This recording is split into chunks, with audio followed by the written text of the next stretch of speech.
Hello दोस्तों, आप सभी का स्वागत है आपके अपने चैनल जॉब जॉय में। तो दोस्तों, जैसा कि आप सभी को पता है, एसएससी एमटीएस 2024 का सीबीटी बेस एग्ज़ाम कंडक्ट करवा लिया गया है। और दोस्तों, ऑफिशियली तो आपका एग्ज़ाम 14 नवंबर को यहाँ पे समाप्त हो गया था, लेकिन दोस्तों बिहार के पूर्णिया में एक सेंटर पे एग्ज़ाम कैंसिल होने की वजह से उसका एग्ज़ाम यहाँ पे रीशेड्यूल कराया गया। और दोस्तों 19 नवंबर को आपका वो एग्ज़ाम रीशेड्यूल होकर यहाँ पे कंप्लीट करा लिया गया। अब दोस्तों, एग्ज़ाम यहाँ पे कंप्लीट होने के बाद में काफ़ी समय से जो लंबा एग्ज़ाम ये चला था, लगभग 69 पारियों में ये एग्ज़ाम आपका चला था। 23 दिन एग्ज़ाम यहाँ पे कंडक्ट करवाया गया था ऑल ओवर इंडिया में। तो दोस्तों, काफ़ी समय से छात्र इसकी आंसर की का यहाँ पे इंतज़ार कर रहे थे। लेकिन दोस्तों, छात्रों को धक्का तब लगता है जब बिहार के पूर्णिया सेंटर का एक यहाँ पे सनसनीखेज खुलासा होता है कि जिसमें यहाँ पे एसएससी एमटीएस की हर पारी में यहाँ पे 10 फर्जी अभ्यर्थी यहाँ पे बैठाए जाते थे रोज़। और दोस्तों, टीसीएस अधिकारी ने इस न्यूज़ का यहाँ पे खुलासा किया और ये न्यूज़ मीडिया में निकल के सामने आई, जिससे जो भी कैंडिडेट यहाँ पे एसएससी एमटीएस की तैयारी यहाँ पे करके उन्होंने एग्ज़ाम दी थी, तो दोस्तों सभी कैंडिडेट्स के लिए यहाँ पे बहुत बुरी न्यूज़ है ये। क्योंकि दोस्तों, जिस एग्ज़ाम की आप तैयारी करते हैं और जिसके लिए आप अपना सर्वस्व समर्पण देते हैं और उस एग्ज़ाम में इस तरीके से धांधली हो जाए, तो दोस्तों ये कैंडिडेट की जो हार्डवर्क होता है उसके साथ बिल्कुल अन्याय है। अब इसके बाद में दोस्तों बात कर लेते हैं, अब ये घटनाक्रम क्या नए मोड़ ले रहा है। इसमें नए मोड़ भी निकल के सामने आए हैं, क्या नए मोड़ ले रहा है और इससे आपके जो आंसर की पे क्या इफेक्ट पड़ने वाला है और क्या आपका एग्ज़ाम यहाँ पे कैंसिल हो सकता है। तो दोस्तों, अब आगे क्या हो सकता है इसमें, तो उसके बारे में हम इस वीडियो में डिटेल में बात करने वाले हैं। तो पूरी जानकारी के लिए वीडियो को अंत तक जरूर देखें। और अगर इससे पहले आप हमारे चैनल पर पहली बार विजिट कर रहे हों, तो सभी सरकारी भर्तियों की लेटेस्ट और ऑथेंटिक अपडेट्स पाने के लिए हमारे चैनल को जरूर सब्सक्राइब करें, जिससे आने वाली वीडियोज़ की नोटिफिकेशन आपको समय पर मिलती रहे। तो दोस्तों, एसएससी एमटीएस परीक्षा में बड़ा घोटाला सामने आया। पूर्णिया डिजिटल सेंटर में हर शिफ्ट में 10 फर्जी अभ्यर्थी परीक्षा में बैठते थे। टीसीएस के वेन्यू कमांडिंग ऑफिसर ने खुलासा किया कि उन्हें एक फर्जी अभ्यर्थी बैठाने के बदले 80,000 रुपये मिलते थे। गिरोह के सरगना विवेक और रोशन कुमार मंडल छात्रों को जुगाड़ का काम करते थे। एसएससी के फ्लाइंग ऑफिसर इजहार आलम भी इस फर्जीवाड़े में शामिल थे। यानी कि दोस्तों, एसएससी के खुद जो फ्लाइंग ऑफिसर थे वो भी इस फर्जीवाड़े में शामिल थे। यानी कि किसी भी एग्जाम में यदि फर्जीवाड़ा होता है तो दोस्तों जो कमीशन होता है उसके अंदर के लोग भी इसमें शामिल होते हैं, तभी इतने बड़े फर्जीवाड़े को यहाँ पे इतने दिन तक इतने अच्छे से ऑपरेट किया जा सकता है। अब दोस्तों, इसमें आगे क्या लिखा हुआ है, एसएससी एमटीएस परीक्षा में फर्जीवाड़ा जिस दिन परीक्षा शुरू हुई उसी दिन से चल रहा था। पूर्णिया डिजिटल केंद्र में हर दिन शिफ्ट में 10 फर्जी अभ्यर्थी परीक्षा में बैठाए जाते थे। एक दिन में इस केंद्र में 3 शिफ्ट में एसएससी की परीक्षा यहाँ पे कंडक्ट होती थी और 30 फर्जी अभ्यर्थियों को बैठा के फर्जीवाड़ा किया जाता था। अब दोस्तों, ये तो दुनिया जो ऑल ओवर इंडिया में एक सेंटर था जिसमें ये बात खुल के सामने आ गई। अब सोचिए कि जब एसएससी के अधिकारी यहाँ भ्रष्ट हो सकते हैं, तो ऑल ओवर इंडिया में कितने ऐसे सेंटर्स होंगे जिन पे इस तरीके का फर्जीवाड़ा यहाँ पे चल रहा होगा। आप अंदाज़ा लगा सकते हैं कि कितने बड़े लेवल पे एसएससी एमटीएस परीक्षा में स्कैम यहाँ पे होता है। और ऐसे कैंडिडेट वहाँ पे सेलेक्ट होके आते हैं जिनको अपना सिग्नेचर तक इंग्लिश या हिंदी में ठीक से करना नहीं आता है।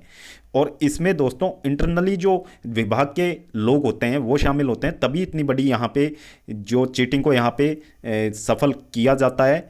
केंद्र संचालन करने वाले एजेंसी टीसीएस के venue commanding officer Aditya Kumar Aman से पूछताछ में यह उजागर हुआ है कि गिरफ्तारी के बाद पुलिस के समक्ष दिए गए बयान में आदित्य ने यह भी स्वीकारा है कि फर्जीवाड़े की पूरी जानकारी उसे थी और एक फर्जी परीक्षार्थी के बदले उसे 80,000 रुपये मिलते थे।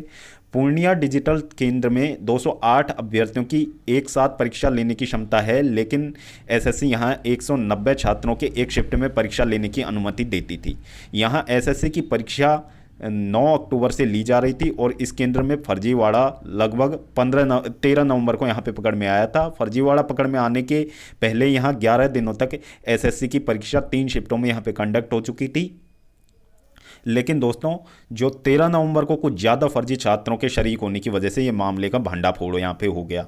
और दोस्तों इससे पहले यदि आपने एक न्यूज़ सुनी हो तो इससे पहले एक न्यूज़ आई थी कि जो नॉर्दर्न रीजन में 150 से ज़्यादा यहाँ पे फेक एप्लीकेशंस को एआई के माध्यम से यहाँ पे पकड़ा गया था। अब दोस्तों वो तो 150 यहाँ पे मामले पकड़ में आए थे, और कुछ जो यहाँ पे पकड़ में नहीं आए, सोचिए वो कैंडिडेट यहाँ पे कितने होंगे। अब दोस्तों जो गिरफ्तार आदित्य ने बताया कि छात्रों के जुगाड़ का काम इस गिरोह के सरगना विवेक एवं कटियार के रहने वाले रोशन कुमार मंडल द्वारा किया जाता था। इसके अलावा जिन छात्रों के मैनेज करने की सलाह गिरोह के सरगना द्वारा दी जाती थी, उसे जांचे बिना उनको अंदर प्रवेश दे दिया जाता था। गिरोह के सरगना रोशन व विवेक वैसे परीक्षार्थी के रोल नंबर के अंतिम 4 अंक मैसेज के माध्यम से भेजते थे। तो इस तरीके से ये कुछ अपने इस गिरोह को यहाँ पे ऑपरेट कर रहे थे। अब दोस्तों इसमें जो फ्लाइंग ऑफिसर था एसएससी का, तो वो भी यहाँ पे इसमें लिप्त था, और वहाँ पे उसे ये सब कुछ पता था कि ये सब कुछ हो रहा है, लेकिन दोस्तों उसने यहाँ पे कोई कार्रवाई नहीं की, बाकी पैसे लेके इस मामले को वहीं पे दबा दिया। अब दोस्तों इसमें एक नया मामला सामने आया है कि एसएससी ने जो कैंडिडेट यहाँ पे इस तरीके के जो सरकारी अधिकारी बन के इस तरीके के कांड में यहाँ पे शामिल थे, अब दोस्तों उनने भी अपना पल्ला झाड़ते हुए, एसएससी ने अपना पल्ला झाड़ते हुए, और दोस्तों यूनिवर्सिटी ने भी, जो पूर्णिया यूनिवर्सिटी है वहाँ से भी उन्होंने अपना पल्ला झाड़ते हुए स्पष्ट कर दिया है कि ऐसा कोई व्यक्ति उनके यहाँ गवर्नमेंट जॉब पे है ही नहीं। यानी कि एक तरीके से एक फर्जी कैंडिडेट को यहाँ पे रिक्रूट कर दिया गया था, और उसी के दिशा निर्देशन में इतना बड़ा कांड हो रहा था। और दोस्तों एसएससी की ये कमी हमेशा से रही है। अभी सीएचएसएल का टाइपिंग टेस्ट यहाँ पे कंडक्ट हुआ था 18 तारीख को। तो दोस्तों सीएचएसएल के टाइपिंग टेस्ट में इतनी भारी गड़बड़ियाँ यहाँ पे देखने को मिली थी, इतने सारे कैंडिडेट की टाइपिंग में इतनी ज़्यादा दिक्कतें आई कि जिससे वो टाइपिंग में डिस्क्वालीफाई ऑलरेडी हो चुके हैं। तो दोस्तों एसएससी को कहीं ना कहीं अपने इस जो घटिया सा ये इन्होंने सिस्टम चला रखा है उसमें सुधार करने की बहुत ज़्यादा आवश्यकता है, क्योंकि दोस्तों एसएससी की इस नज़रअंदाजगी की वजह से काफ़ी सारे छात्रों के यहाँ पे करियर तबाह हो जाते हैं। काफ़ी सारे जो मेहनत करने वाले कैंडिडेट होते हैं, जो जॉब के लिए रियली जिनका अधिकार होता है उस नौकरी पे, उसे ये घोटाले करने वाले लोग लेके चले जाते हैं। अब दोस्तों इसमें एसएससी की सारी गलती है, और एसएससी को ही इस मामले में यहाँ पे एसएससी को ही जिम्मेदार मानना चाहिए। खुद सारी जिम्मेदारी एसएससी को लेनी चाहिए, क्योंकि उनके पास जो उनके अधिकारी, उनके जो लोग होते हैं, वो अंदर से इस काम में सहयोग कर रहे थे। अब दोस्तों ये तो आप यहाँ लगा के चलिए, ये कैंडिडेट यहाँ पकड़ में आए हैं, फिर दोस्तों इन कैंडिडेट्स का यानी कि डमी कैंडिडेट यहाँ पे एग्जाम में बैठे हैं, तो दोस्तों डमी कैंडिडेट ही, जो कैंडिडेट की कमीशन कॉपी वगैरह तो डमी कैंडिडेट ही भरेगा ना, डमी कैंडिडेट ही उसके फर्जी सिग्नेचर करेगा, डमी कैंडिडेट जो डिक्लेरेशन होता है वो भी डमी कैंडिडेट ही लिखता है।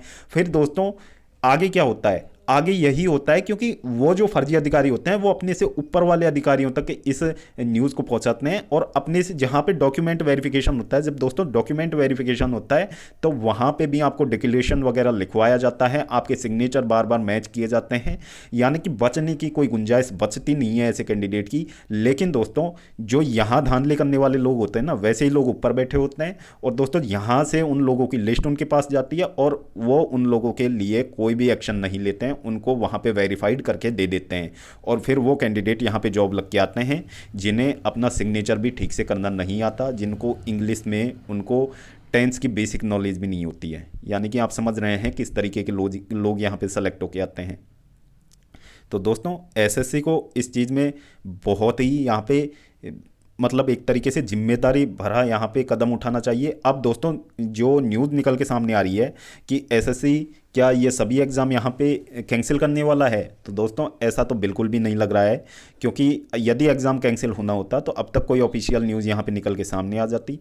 अब एसएससी इस पर लीपापोती करने का प्रयास करेगा। आंसर की में आने में इसीलिए डिले हो रहा है, आंसर की आपका 22 या 23 तारीख तक आ जाना चाहिए था, लेकिन दोस्तों आंसर की में डिले होने का सबसे मोटा कारण यही है कि ये मामला मीडिया में निकल के सामने आ गया है। अब मीडिया के सामने जो जवाबदेही बनती है वो एसएससी की बनती है कि आगे वो इस मामले में क्या न्यायोचित कदम उठाने वाले हैं।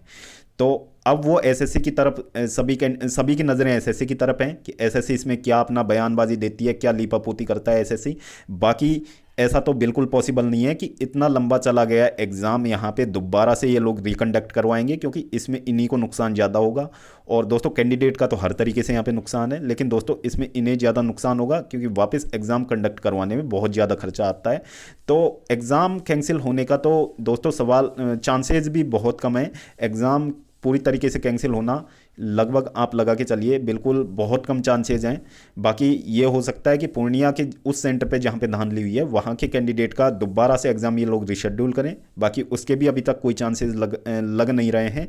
अब एसएससी इस मामले में क्या करता है, जो आरोपी हैं उनको उचित दंड देता है या फिर इससे पल्ला झाड़ता है। तो दोस्तों ये देखने वाली चीज़ें होंगी। बाकी कैंडिडेट के साथ तो बहुत बड़ा अन्याय हुआ है ये, और कैंडिडेट दिन और रात इसके लिए मेहनत करके एग्ज़ाम देने गए थे उनके लिए बहुत बुरी न्यूज़ है ये।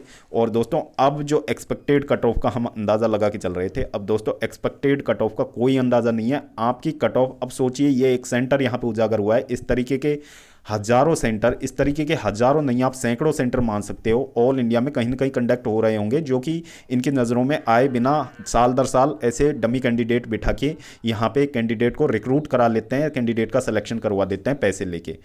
अब दोस्तों यहाँ पे ऐसे में कट ऑफ हाई नहीं जाएगा तो क्या करेगा, एक पढ़ने वाला कैंडिडेट कहाँ तक पढ़ पाएगा। एक पढ़ने वाले कैंडिडेट का जो एग्ज़ाम में परफॉर्म करने का एक सीमित दायरा होता है, लेकिन दोस्तों चीटिंग का कोई दायरा नहीं होता है। अब दोस्तों यदि हम एक्सपेक्टेड कट ऑफ की बात करें तो एक्सपेक्टेड कट ऑफ आपकी 150 में से 154 भी जा सकती है, 160 भी जा सकती है, 200 भी जा सकती है आफ्टर नॉर्मलाइजेशन। तो दोस्तों ये है कट ऑफ का बेसिक सा आइडिया। बाकी आप यदि इस भर्ती की यदि अपना सिलेक्शन की यहाँ पे उम्मीद कर रहे हैं तो दोस्तों बाकी आप किस्मत पे छोड़ दीजिए। बाकी आपका सिलेक्शन होता है तो अच्छी बात है, बहुत खुशी की बात है, लेकिन दोस्तों इसमें अभी कुछ भी नहीं कहा जा सकता। और आंसर की भी आपकी कब आएगी इसके बारे में कोई ऑफिशियल अपडेट नहीं है। आंसर की आने के बारे में कोई न्यूज़ अभी तक एसएससी ने नहीं दी है, क्योंकि इस मामले की पूरी तरीके से जांच होनी चाहिए। और दोस्तों उस पर अभी एसएससी पता नहीं काम कर भी रहा है या नहीं। बाकी सब कुछ डिले होने वाला है एसएससी एमटीएस भर्ती 2024 के बारे में। और ये थी अभी तक की इसकी ऑफिशियल अपडेट कि क्या कुछ इस भर्ती में चल रहा है। रोज़ नए मोड यहाँ पे आ रहे हैं इस भर्ती में। तो दोस्तों ये था जो एसएससी एमटीएस में फ़िलहाल चल रहा है। तो दोस्तों वीडियो देखने के लिए धन्यवाद। वीडियो पसंद आई हो तो वीडियो को लाइक करें और दोस्तों के साथ ज़रूर शेयर करें। और अगर इससे पहले आप हमारे चैनल पर पहली बार विजिट कर रहे हों तो सभी सरकारी भर्तियों के लेटेस्ट और ऑथेंटिक अपडेट्स पाने के लिए हमारे चैनल को ज़रूर सब्सक्राइब करें। साथ ही बेल आइकन को भी प्रेस कर लें जिससे आने वाली वीडियोज़ की नोटिफिकेशन आपको समय पर मिलती रहे। तो दोस्तों जल्द मिलते हैं एक और नई सरकारी भर्ती की लेटेस्ट और ऑथेंटिक अपडेट के साथ। तब तक के लिए एसएससी एमटीएस को भूल जाएं और अपनी फ्यूचर एग्जाम्स की प्रिपरेशंस में अपना ध्यान लगाएं। स्वस्थ रहें, तंदुरुस्त रहें। बाकी अपनी जो फ्यूचर जो भी आपकी एग्ज़ाम्स हैं रेलवे वगैरह की और एसएससी सीजीएल मेंस जिन भी कैंडिडेट का है, तो दोस्तों वो कैंडिडेट अपनी फ्यूचर एग्ज़ाम्स पे फोकस करें।